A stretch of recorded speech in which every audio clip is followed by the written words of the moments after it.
સમાચાર મળી રહે છે વાવ થરાદ જિલ્લાના થરાદ શહેરથી।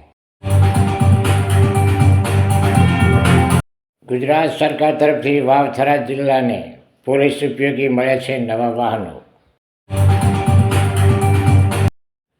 નવા મળ્યા વાહનો અંતર્ગત ગુજરાત વિધાનસભાના અધ્યક્ષ શ્રી શંકરભાઈ ચૌધરીના અધ્યક્ષસ્થાને યોજાયો હતો લોકાર્પણ કાર્યક્રમ। નવીન મળેલ વાહનો જનતાની સુરક્ષા માટે બનશે ખાસ ઉપયોગી।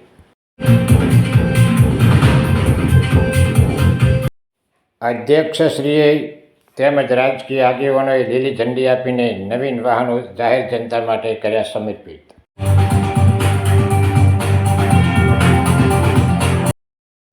લોકાર્પણ કાર્યક્રમમાં વાવ થરાદ જિલ્લાના એસપી શ્રી ચિંતન તરૈયા તેમજ પોલીસ અધિકારીશ્રીઓ લોકાર્પણ કાર્યક્રમમાં જોડાયા હતા।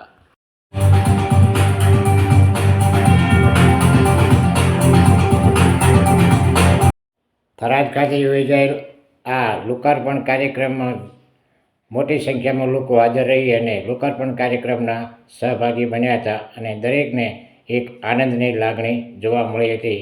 અહેવાલ જીડી ગદર બનાસ દર્શન ન્યૂઝ ચેનલ બનાસકાંઠા।